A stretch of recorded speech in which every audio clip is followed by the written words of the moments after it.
het waarom wezenlijk een droomdeling.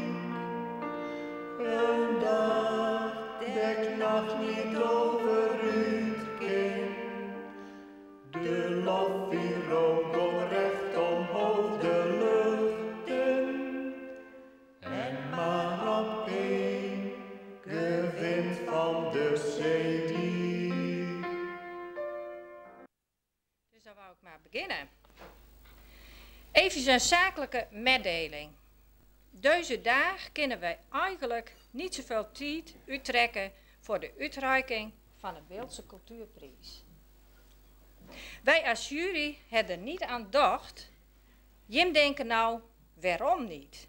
Heel eenvoudig, vandaag, 21 december, is de kortste dag. Nou, dus dan moet je nou maar bedenken waar je hem wil. Uitreiking van de Beeldse Cultuurprijs op dinsdag 21 december 1993, overdaags 4 uur in ons gemeentehuis te Sint-Anna. Uit naam van de jury, Griet de Boer, Ren Elings, Gerry Dijkstra en ook ons steun en toeverlaat Chris van Kollenburg, wil ik Henk en Joke Rusman en hun beide zonen, zou ik zeggen, maar dat is jammer genoeg niet zo. Wouter is hier alleen, want Menno die had de griep gekregen. Dat is heel jammer. Heel hartelijk welkom. De pers, de Beeldse Post en de kabelkrant. En ik heb zo'n vermoeden dat Radio Eenhoorn straks ook wel even komen zal. Ons wethouder van onder andere Welwezen, de heer Skat. Ons burgemeester en wethouder Kaper. En dan al die mensen die het heel wethoudster Kaper. En dan al die mensen die het heel spontaan hier komen binnen om deze gebeurtenis bij te wonen. Het is wel heel indrukwekkend, vind ik. Ons beeld is een prachtig plakje op een grote aardbol. Vanaf 1500 wonen er speciale mensen. Rechtuit, rechtaan. Ze zeggen waar het op staat en ze hebben ook een bijzondere inbreng. Als niet bilkert word ik daar vaak met confronteerd en daarom wil ik daar graag gebruik van maken. Henk in Nederlands, Beels, Fries verstaan. Joke heeft een talenknobbel. Die verstaat alles.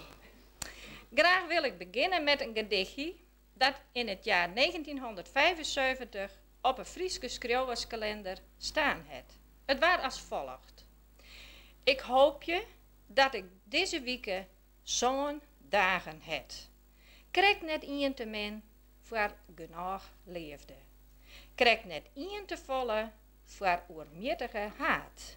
Zo'n, dat getal is het grootste wonder van de schepping. Ik hoop je dat deze week zo'n dagen het. Ien minder, zo voor Henk Rusman, misschien noffelijker wezen. Waarom nou krijgt het gedichtje? Even het volgende. Henk zit op dit moment op een hele bijzondere stoel. Je me denken misschien, wij zitten dus ook op zo'n stoel. Ik zal proberen u te leggen waarom deze stoel vandaag zo bijzonder is. Het gaat bij Henk heel vaak als volgt. Ik heb het metmaakt en ook een protte van Jim. De telefoon gaat. Ja, met Henk Rusman. Zeg, moet je eens luisteren. Ik heb een plan bedacht. Nou, en dan komt de hele uitleg van het plan. En dan zei hij vervolgens, en wat vind jij daarvan? Maar deze dag binnen er al duidelijk omdraaid. Henk daar was het voordroegen en wij als jury vonden dat je deze dag op deze bijzondere stoel zitten moest. En dat houdt in dat je afwachten moest wat er gebeuren gaat. Ik weet wel zeker, Henk, dat komt niet zo vaak voor in die leven. Er staat daar dan ook niks aan te doen dan wat Chris van Kollenburg zo mooi tegen mij zei. Want Henk zat er een beetje bed en toen zei Chris tegen Henk, ga maar rustig op die stoel zitten en wacht maar af wat er gaat gebeuren. En zo zal dat ook gebeuren, Henk en Joke. Wij willen graag dat deze week 7 dagen het. Maar omdat je altijd op een bescheiden manier achter de coulissen voor een ander aan het werk biste, vond je dan misschien voor jezelf deze week kan ook wel 6 dagen hebben. Henk Rusman is geboren in Hillegom. Hij had gestudeerd in Maastricht, want de familie was ondertussen verhuisd naar Limburg. Henk had van nature talent metkregen. Dat deed blijken in Maastricht. Toen waren Henk namelijk met 50 jongelui uitkozen, die de opleiding volgen mochten aan de beroemde Jan van Eyck Academie. Dat was heel bijzonder, want die 50 mensen, dat gold voor alle opleidingen. Zo worden Henk dus beeldend kunstenaar. Met Joke en de beide kines binnen zij terechtkomen hier bij ons op het beeld, Nijendijk 56 op een ziel, in het jaar 1980. Om als beeldend kunstenaar en ook nog van buiten het beeld tussen de mensen te komen, het Henk zich begeven in verschillende commissies. Bijvoorbeeld de schoolraad van de jongensschool in Ouwerziel. Ook kwam Henk in de commissie cultuur en vorming terecht en de commissie winterprogramma. Van daaruit is het sprookje ontstaan. Opdrachten verzorgen van kunstwerken, dat is Henk zijn beroep. Henk hoort vaak bij nummer 1, 2 als 3. Dan mag je dus wel zeggen dat Henk bij de beste beeldende kunstenaars hoort. Kunstwerken binnen onder andere gerealiseerd in bijvoorbeeld het beeld, Luut, Franeker, Drachtster Compagnie en zo ook buiten Friesland, bijvoorbeeld Hilversum, Pijzen, Hoofddorp. Dit binnen maar een paar voorbeelden. Ik wil graag veel meer, zegt Henk. Dat is logisch. Henk zit boordevol ideeën en die wil hij graag uitwerken. En om opdrachten in het Westen te bemachtigen is vaak moeilijk, omdat men dennoch meent dat alles wat van het platteland komt, vast en zeker niet zoveel voorstellen kan. Heel mooi vind ik zelfs altijd de kaatsbal bij Franeker. Het beeld en kaatsen, dat hoort bij een ander. Over dat kunstwerk zei Henk Rusman: het was voor mij een uitdaging om het op eigentijdse wijze voor Friesland karakteristiek, cultureel en sportief kaatsgebeuren te benadrukken. De kaatsbal heeft een essentiële functie bij het spel en een karakteristieke constructie. In metaal heb ik de stiklijnen van de kaatsbal aangegeven en benadrukt. Nieuwsgierig is te weten, de lijnvoering is uitvergroot op ongeveer 3,5 meter. Dat zou je zo van afstand niet zeggen. Ik denk dat vele ogen vaak eens even afdwalen naar deze mooie kaatsbal. Een klein balletje dat mensen letterlijk en figuurlijk in de macht heeft. Heel waardevol en ontroerend is de herdenkingsplaquette van de overval. In samenwerking met de commissie. Het Henk van begin tot eind dus begeleidt.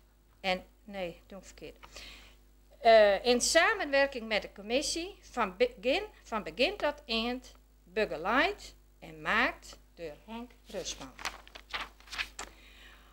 Om je als kunstenaar voor te bereiden voor een opdracht, dat geeft stof tot nadenken, tot creativiteit, om je heen te zien. Waar moet het kunstwerk staan? Hoe laat ik de natuur daarin metspelen? De natuur is heel belangrijk voor Henk. De structuren die erin voorkomen en ook wetmatigheden binnen voor Henk vaste gegevens.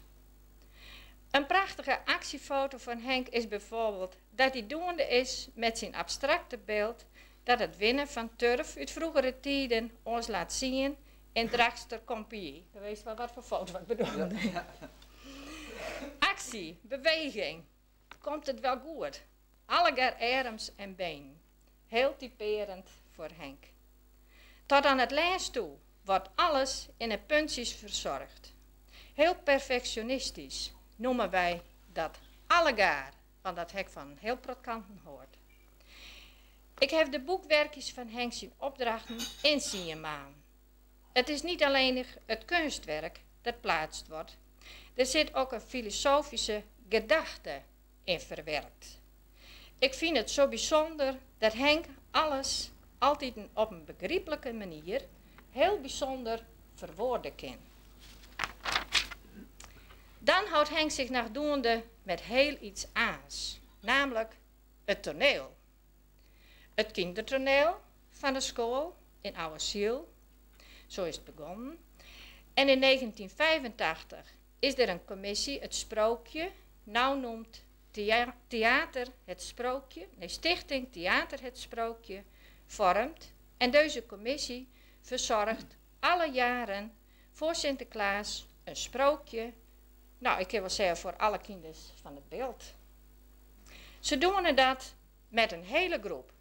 En van die groep ben hier een hele prot aanwezig, dacht ik. En dat is heel leuk. Henk houdt zich Henk en nou Affien hebben daarover de supervisie. Affien is regisseuse.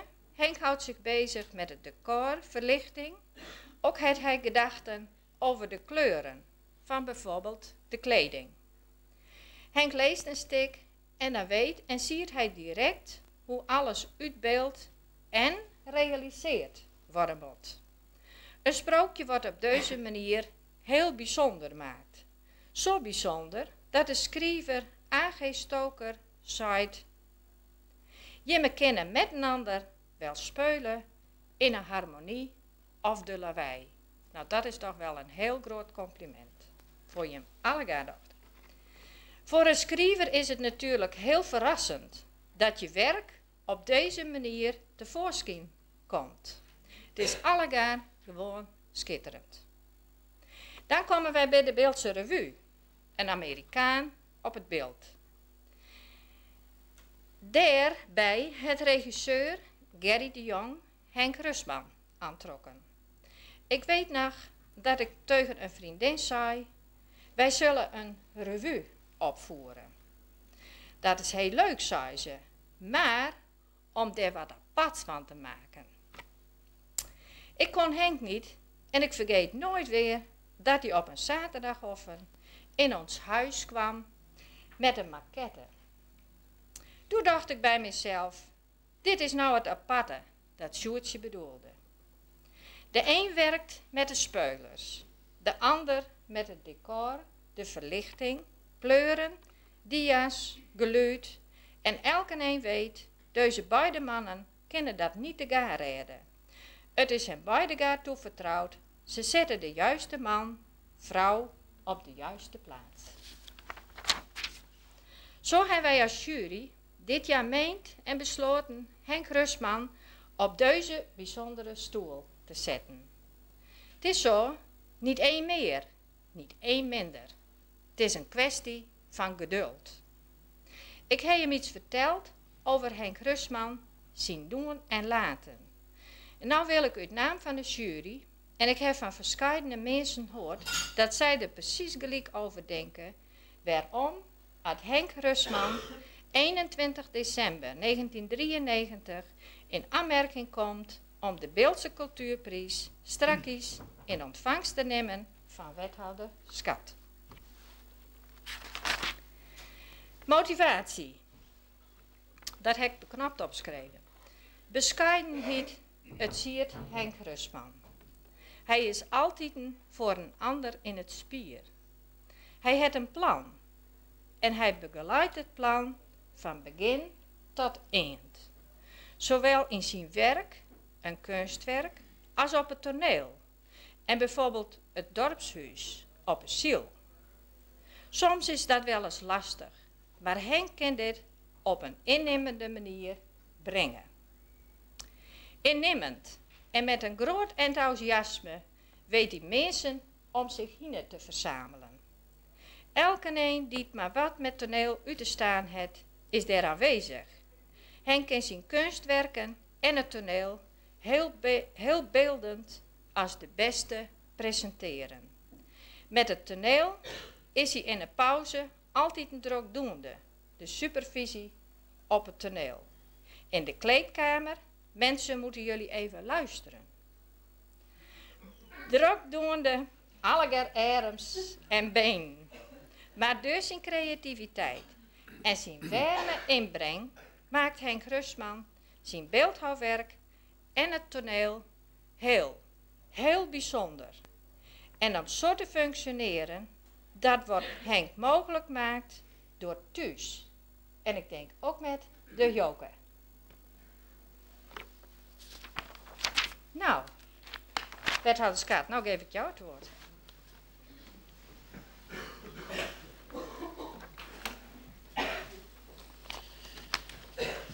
Dank u wel, familie Rustman. Aanwezig dit jaar een Beeldse cultuurprijs winnaar bij wie geen enkel Beelds of Fries woord over de lippen komt. Klopt ook nog, hè?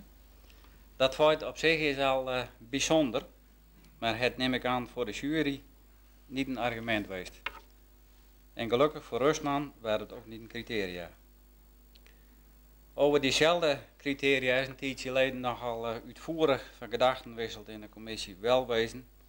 En uiteindelijk is het besloten dat er toch maar niks veranderen moest, althans weinig.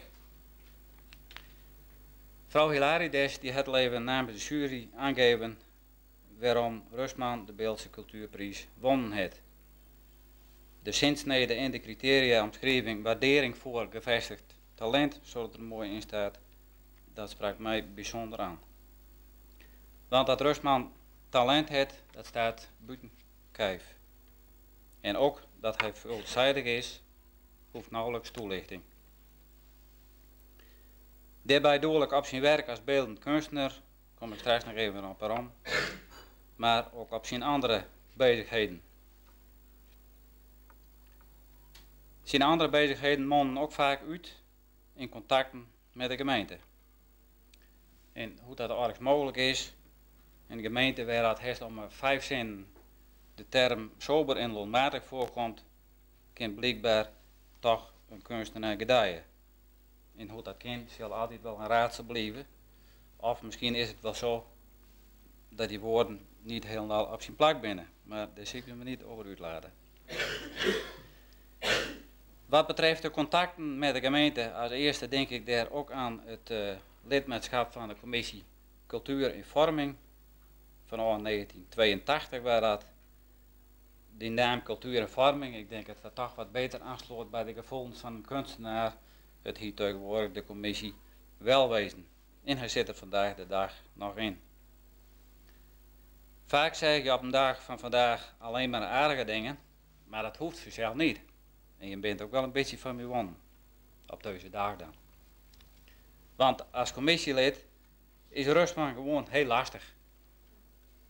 Wij verwachten van burgerleden vanzelfs dat ze niet te veel zeggen. Maar dat is met Rustman helaas, want hij heeft zowat overal wat op. We dachten eerst dat zullen we wel beperken op het gebied van de kunst en we dachten dat komt toch niet zo vaak aan de orde. Maar dat hadden we wel mis. Je begrepen mij wel, Rustman heeft een hele goede inbreng. In zijn sollicitatiebrief in 82 schreef hij dat hij een positieve bijdrage heeft kon in de commissie. En die voorspelling is meer als uitkomen. Daarnaast is alwaar Rustman voorzitter van, dit is ook al even genoemd, commissie Winterprogramma. Een commissie die het cultureel aanbod in de gemeente verzorgt en ook subsidieert. Ook heeft Rustman een groot aandeel gehad in het welslagen van een actie voor het vernijen van een geluidsinstallatie van ons huis. Hij vond dat maar raar, een gebouw helemaal renoveerd, zag er prachtig uit, maar je was niet te verstaan. Dat vond hij maar niks. In het laatste, ook al even genoemd, meest recent waar Rustman als drijvende kracht bij de dorpshuisplannen in Ouwerziel. In het begin dacht ik, dat dat maar goed komt. Je denkt dan een beeldende kunstenaar aan het roer. Wat moet dat worden? Want vaak hebben mensen uit kunst krijgen, en ik generaliseer nou even vanzelf, nou niet direct als eerste de financiële beperkingen voor ogen. Dus dat werd toch wel even ten aanzien. Maar Rustman staat met beide benen op de grond, zowel als organisator als beeldende kunstenaar. En ik heb ook in diezelfde boekwerken even omzien, hij staat ook wel eens met de benen in het water, heb ik zien bij een of ander kunstwerk. Zo kom ik even bij een aantal werken van Rustman. Als meest recente hier in de hal, kun je hem straks zien, de herinneringsplaketten, straalt eenvoud uit en toch weer met een diepere betekenis. Vooral de aanpak en de manier waarop het is leven memoreert, het waardering oproepen van alle mensen die erbij betrokken waren. Een heel ander kunstwerk is ook al even genoemd. De kaatsbal, de Boorzemerbal. Ik heb nog eventjes het een voor me opzocht. Ik dacht, kaatsbal, Boorzemerbal, hoe kom je eigenlijk bij Boorzemerbal? Maar het kan ook een rietster of een witmarsemerbal wezen, dat hangt af van de herkomst. Dus laten we maar zeggen dat het een rietsterbal is, want hij wordt ook toch in de buurt van riet. Er zit vanzelf veel meer achter dan het uitbeelden van een kaatsbal. Ik heb er nooit met één over gehad, maar Rustman zal het beslist beamen. En ja, als je een kleine 8 jaar kunst in portefeuille houdt, dan heb je daar gewoon verstand van. Hoor. Nee, het is duidelijk, die kaatsbal die staat op een heel nat plakje. Dat kan iedereen wel zien bij die oprit naar de grote dik. En dat betekent gewoon, dat beeld gewoon heel simpel uit dat de kaasvelden in Franeker deel veel natter zijn als hier. Via Franeker kom ik dan in Pijzen. En binnen die plakken de laatste weken niet wat vaker noemt. In één adem. In 1989 onthulde Rustman een door hem maakt kunstwerk met burgemeester Vecht Haverman. En waar is die nou burgemeester? In Franeker. Even eerder is er een kunstwerk in Sneek onthuld. En wie is daar nou burgemeester? Uit Franeker deel, Hartkamp. Nou weet je hem ook even, dat is wat geheimzinnig, nou weet je hem ook even hoe zulke dingen lopen. En ja, de manier waarop staat mij helemaal niet aan. Die vertrouwenscommissies, ja, die hebben zo helemaal geen taak meer. En ik zal er dan ook nog lettend op toezien dat burgemeester Dankert en Rustman voorlopig geen contacten leggen. Want dan weet je hem het gevolg wel. Maar weer even serieuzer, nog eventjes ertussendoor trouwens. Een jaar wat geleden moest er een kunstwerk in Hempens, dat is een voorstad van Luut of zo dacht ik, moest onthuld worden. En dat zou de commissaris hemzelf Wiegel met onthullen. Maar de commissaris was ziek, vandaar dat hij dus toen nog een jaar wat in Friesland gebleven is. Eigenlijk heb ik wat een lange aanloop nodig gehad om gewoon te zeggen wat ik zeggen wou. Ik denk dat de wijze waarop Henk Rustman deelneemt aan de maatschappelijke organisaties en de activiteiten, dus niet alleen het feit dat hij deelneemt, maar vooral de wijze waarop hij deelneemt, dat die wijze en die manier waarop op zich positief werkt voor de acceptatie en de integratie van de kunst. De wijze waarop heeft alles te maken met de manier van werken in die maatschappelijke activiteiten of acties. Een vriendelijke benadering, een actieve opstelling, een inspirerende persoonlijkheid, dat kun je zeggen van Henk Rustman. Al met al wil ik dan ook graag en met plezier de gelukwensen namens het college uitspreken en met genoegen overbrengen. Ik zou zeggen, warm bilket, wezen bilket en blijven bilket. Het blijkt dat beeldende kunstenaars hier op het beeld goed gedaaien kunnen. We hebben lezen kunnen dat ze hier inspiratie opdoen. En het kind vanzelf moeilijk aan in de gemeente met zoveel, ja, dat weet hij nou eigenlijk wel, hè? Hoe goed en hoe fijn dat het hier is. Nogmaals, de gelukwensen en ik wil je graag voor die uitreiken.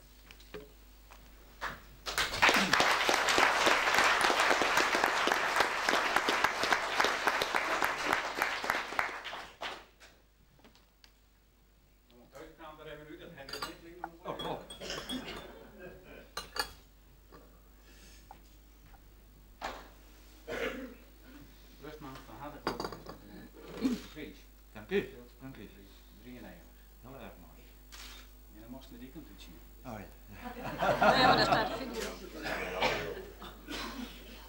Zo genoeg, heren? Ja? Oh. Zo. Eerst, ik weet het, het is zeker een wenskaart of een gelukskaart of een najaarskaart. Heer H. en Reusman staat hier altijd zien bij. Dank u, dank u.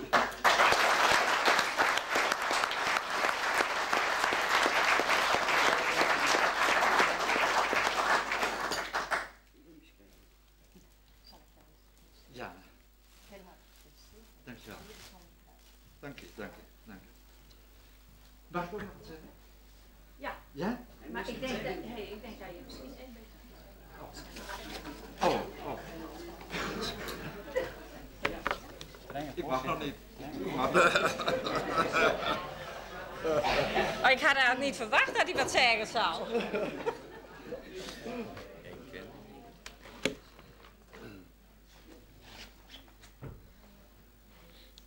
Heel hartelijk bedankt, wethouder Schat.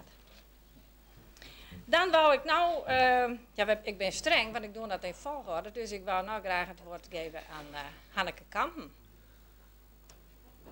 En Hanneke die praat namens het sprookje.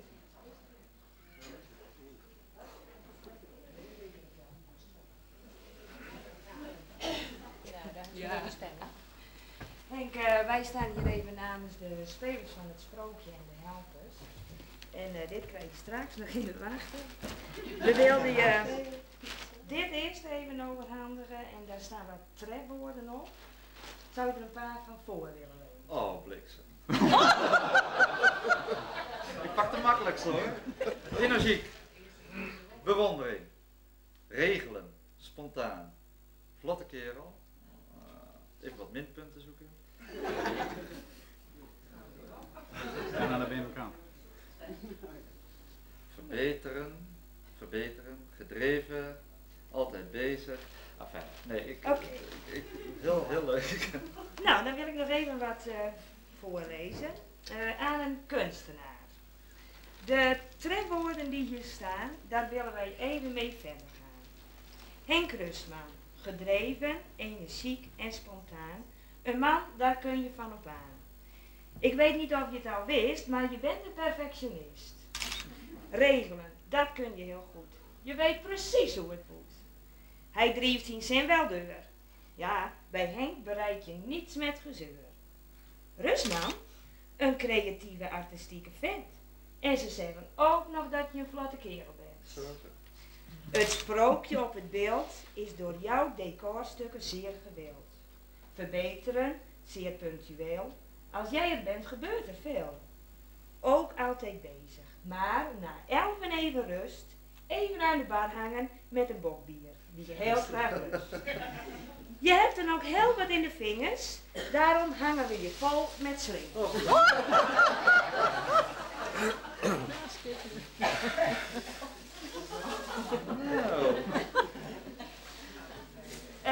Waardering voor zo'n groot man en bewondering voor iemand die zoveel kan. Henk, jij kunt met niemand worden verward. Jij bent een kunstenaar apart. Je bewondering.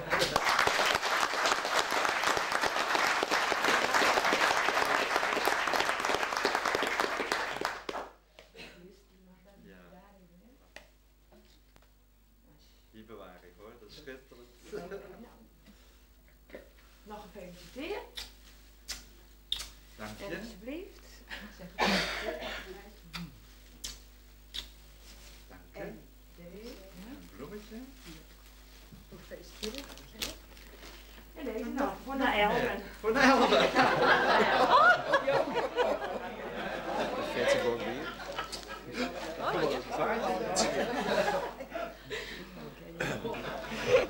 Ja, hij zit op een hele bijzondere stoel. Ik heb het zo straks al zei. Daar past hij eigenlijk ook niet zo goed op. Ik moest straks eens even denken aan een paar jaar geleden. Toen het Henk mij eens vroegen van... Goh, wist nou de kinders welkom heten en even bedanken met het sprookje. Nou, daar heb ik dus deen. En ja, eerst stond ik daar achter de coulissen, dus ik zag nooit wat. Op een gegeven moment dacht ik van, nou, ik moet ook eens even in de zaal zitten. Nou, dat waren eigenlijk niet zo heel geslaagd, want ik was zo helemaal weg in dat sprookje. Dus toen was het afgelopen en toen was ik eigenlijk helemaal vergeten waarom ik er komen was. Dus toen ineens moest ik heel snel buitenom de gangdeur naar voren en dan moest ik de kinderen nog even bedanken dat ze er geweest waren. Nou, dat was natuurlijk niet zo best, want toen kwam ik waarom Henk Rustman in de gang tegen. Toen zei hij tegen mij, Eeltje, jij was echt te laat hoor, jij was te laat. Nou ja, het was misschien wel heel duidelijk dat sprookje wel heel mooi was. Nou, dat was even een klein voorvaltje. Dan wou ik eigenlijk Gerry de Jong vragen. Had hij ook even wat zeggen wil? Aan die climax, na het optreden van deze beide vrouwen, dat had eventjes aan omhouden mee. Dat had beter geweest.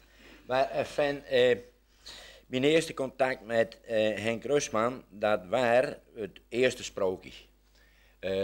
Als ik me niet goed herinner, heette dat de Gouden Spiegel van Pierrewiet. Dat was de eerste keer dat ik een decorbouwer tegen kwam die met een maquette kwam. En ik dacht eerst, van nou, wat deze grappenmaker dan met voorhet, dat moet ik eerst maar eens afwachten. Maar toen kwam hij met dat ding en toen bleek het dat je met een paar handelingetjes kon je van het eerste bedrijf naar het tweede en van het tweede naar het derde. Dat zat zo goed in ander dat ik dacht, deze moet ik al op een kuur houden. Doordat het zover was dat we aan de Beeldse Revue toe waren.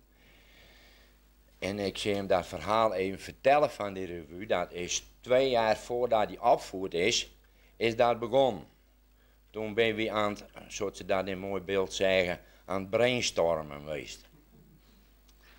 Daar is uit voortgekomen dat we zeiden van, nou, jongens, we hebben een vergadering van de stichting Ons Beeld. Die houden we aan de kant van het toneel. En dan gaat de doek open en dan wordt op het toneel zien laten het onderwerp dat in de vergadering behandeld is. Dat was het allereerste. Dat was zelfs een hele statische zaak. Dus daar worden verder op ongehoord en toen worden er op lijst gezegd van nou, laten we het dus met een Amerikaan proberen die dan op het beeld waarom komt. Kunnen we daar niet wat mee? Als die nou eens met een viskarre het beeld doorgaat en nou, zo is dat idee ontstaan. Maar ja, dan heb je een viskarre, maar waar moet ook wat op dat toneel. En dan kom je bij Henk Rustman. En dan komt zijn grote creativiteit, vind ik. En zei hij van nou, Gerrit Jong, daar moet ik eerst eens eventjes over nadenken. Nou, dan duurt dat een week. Het duurt dus een maand. Het duurt dus 1,5 maand. Dan bel ik hem eens op. En dan zei hij, ja, kom na een week maar eventjes. En dan had hij maakt het toneel van ons huis met een, van je kant af zien, zo'n ronde boog. Zo'n motor. Zei van nou, daar moet we eigenlijk een skimmenspel in hebben. Silhouetten moeten daarin komen. Dat vond ik schitterend, vooral die gebogen vorm. Maar dan ben je met de praktische uitwerking aan de kant en dan kan het niet. Het is dus uiteindelijk een platscherm worden, omdat het praktisch niet uitvoerbaar geweest was. Maar als dat eerste idee van hem uitvoerbaar geweest was, dan had die revue naar 2 keer zoveel mensen trokken als dat hij nou al trokken heeft. Dat is een ding wat zeker is. Je moet met deze kunstenaars, moet je als regisseur zelfs vrekt op je hoede wezen. Want als je er niet aan denkt, dan lopen ze met hozen en schoenen over je heen. Hij kwam met zijn setstikken, en had dat nou voor het sprookje was, dat we dus 5 jaar tegemoet aan werkt hebben, of het is voor de Beeldse Revue, dat maakt niet uit. Maar zijn setstikken zijn het belangrijkst. En die moeten daar staan, en ik denk dat ken niet. Dan moest ze zien, ik moet mijn spelers, die hectare, ik heb mijn mise en scène zo opgebouwd. Daar moeten die spelers staan en daar moeten die anderen staan. Ja, Gerrit, heb je ook wel gelijk in, heb je ook wel gelijk in. Nou, dan moet je even een klein beetje verzet worden. Dat deden we dan. Maar dan kwam ik een kwartier later weer op het toneel en dan stond het weer precies op het plakje dat hij het hebben wou. Daarom denk er goed om, je moet met zulke kunstenaars, moet je het mes dwars over in de bek hebben, want anders gaan ze met je aanlopen. Henker, we komen een hoop van anderen op en we hebben even ook wel eens even mooi zitten. Ja, alleen, er markeert dan dat je één ding. En dat is ook wel een hele grote misser. Er kiest geen woord beeld. Nou heb ik, ach, zou je mij die envelop even geven willen? Dan vergeet ik dat weer.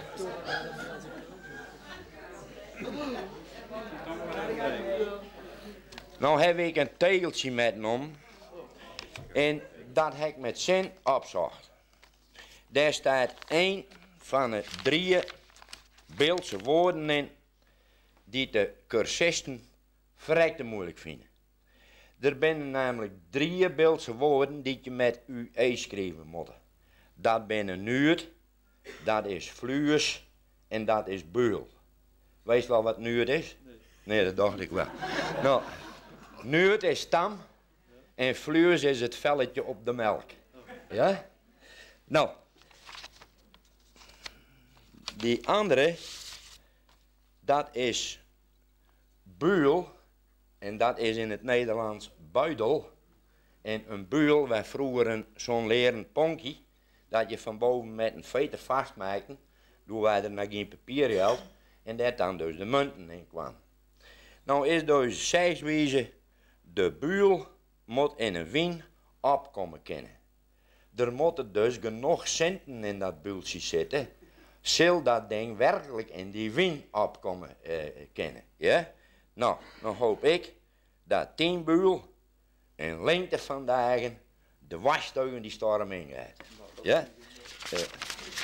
Ik geef het die met liefde Henk en ik wil die dank zeggen voor de goede adviezen die ze me gegeven heeft en ook de praktische steun die ik in al deze jaren van die ondervonden heb.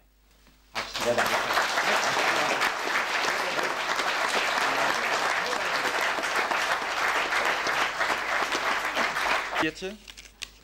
Jullie hoeven niet bang te zijn, er staan maar een paar woordjes op. Maar ik moest er wel even onthouden. Eerste plaats zou ik de jury willen bedanken. En de mensen die mij aangedragen hebben als kandidaat. Want ja, toen ik die brief kreeg van de gemeente, dat ik dit jaar de Beeldse Cultuurprijs zou krijgen. Nou, had ik echt zoiets van, wat moet ik ermee? Hè? Ik wist er niet goed raad mee. Dus bij deze hartelijk dank. En nou vragen jullie misschien van, nou heb je hem en hoe voelt dat? Nou, het voelt nog aangenamer als een warm bad. Dus ik ben er erg blij mee. Ook het college, hartelijk dank voor het beschikbaar stellen van zo'n prijs. Ik ben er erg blij mee, zonder meer. En nou zijn er heel veel goede dingen van mij verteld. Maar ik heb toch de behoefte om dat allemaal wat te relativeren. Want tenslotte leef je in een kleine gemeenschap, waarbij je toch ook als persoon probeert te functioneren. Dus een vorm van maatschappelijke betrokkenheid, ja, dat vind ik gewoon heel belangrijk. Op zo'n manier krijg je ook een andere invulling in je woonomgeving. Gerrit noemde net dat er 2 jaar voor het jubileum al suggesties gegeven werden om de revue op poten te zetten. Nou, ik wil hem er wel even aan herinneren dat over 2 jaar de Stichting Ons Beeld 15 jaar bestaat, de muziekschool 15 jaar bestaat en de Stichting Het Sprookje 10 jaar. Dus als dat allemaal bij elkaar gegooid kan worden, dan kan er nog iets heel moois ontstaan. En daar zou ik ook graag mijn medewerking aan willen verlenen. Er is ook over kunst gesproken. Nou, als kunstenaar ben je heel kwetsbaar. Je bent afhankelijk van mogelijkheden die geboden worden om je waar te maken. Ik ben in de gelukkige omstandigheid geweest om regelmatig in aanmerking te komen, om mee te doen in zo'n uitdaging. Dan wou ik afsluiten met een klein gedichtje. Henk en Joke, jem hebben we hem te weunen zet op een Beeldse klei. Vanuit het zuiden van jemme hier, jem draai. Jem hebben hem tussen de mensen begeven. Als beeldend kunstenaar en in een vrije tijd valt er hier altijd wat te beleven. Henk, door heeft een gave. Alles was door ondernemst, die werk als kunstenaar, het toneel, het financiële plaatsje, daar maakst er wat bijzonders van. Die bescheiden, innemende manier, die doen en laten, het gaat met zwier. Daar straalt een glaas uit over ons allegaar. Wij hopen dat nog met te maken, menig jaar. Als niet Bilkert, de Beeldse Cultuurprijs, wij gunnen Jim dat met ons felicitatie als bewijs. Dankjewel.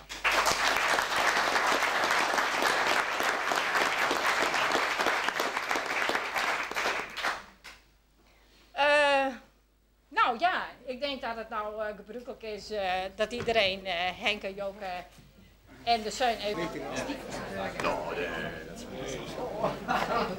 daar?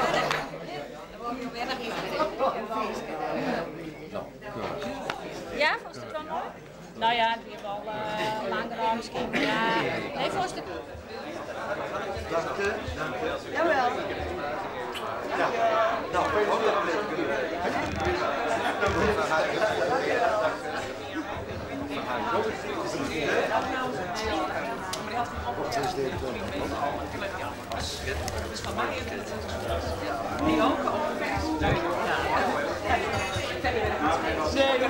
er is al veel gewild.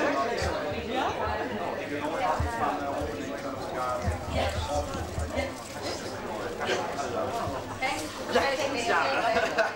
We delen het gewoon met z'n allen. Ja, dank je. Hoi. Dankjewel. Hoi. Dank je. Ja, mooi.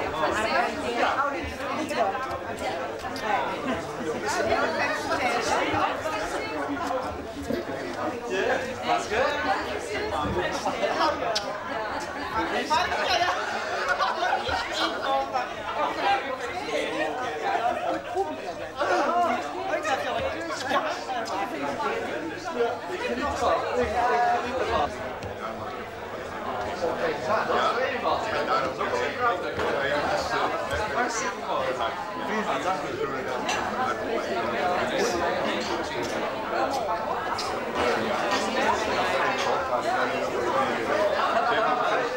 En je broer die vliegt nog op, maar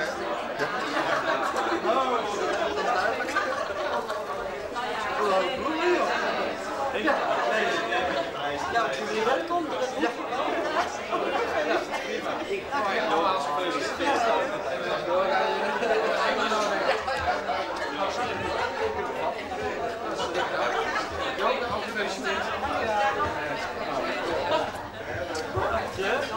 ja, gefeliciteerd. Mooi.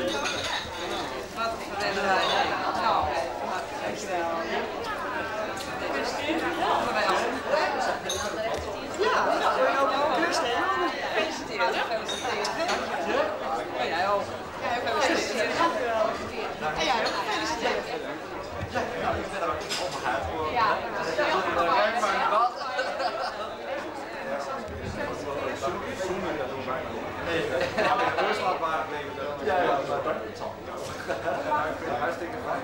Dank u. Ja, nou, bedankt voor het uit. Ja hoor, ook gefeliciteerd.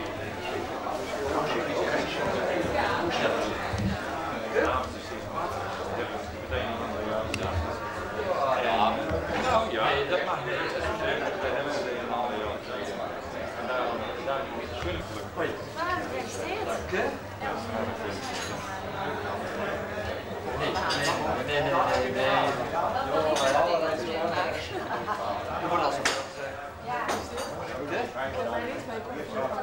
dat is mij ook geen aanhang. Dat had ik gedacht. En dat is een vriendin. Die heb ik dan meegenomen. Nou, ik zou even heel hard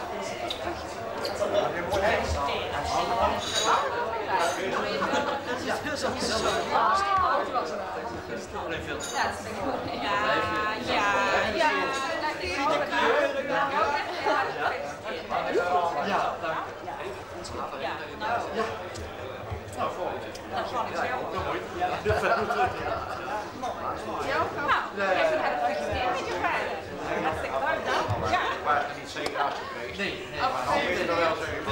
wel zeggen. Het is helemaal van Rijn. Prima. Ik ben erg blij. Heel goed zo. We zijn straks allemaal gehad. Ja, van harte. Jogen de halve 15. Dankjewel. Prima. En de halve 15. Oh nee, hoor. Dank je. Dank je. Ook van harte gefeliciteerd. Bedankt. Heel van harte.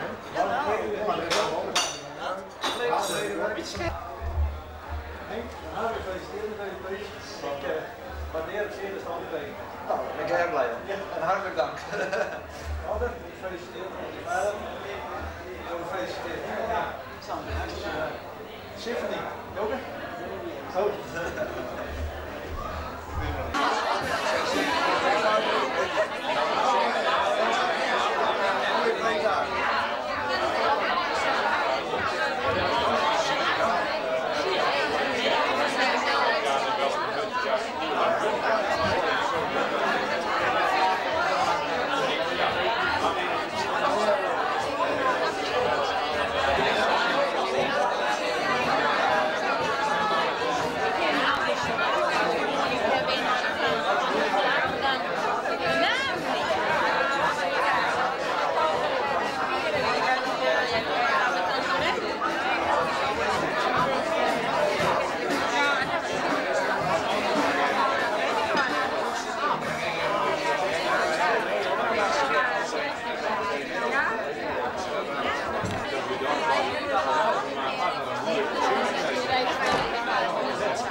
Een dag, dek nacht niet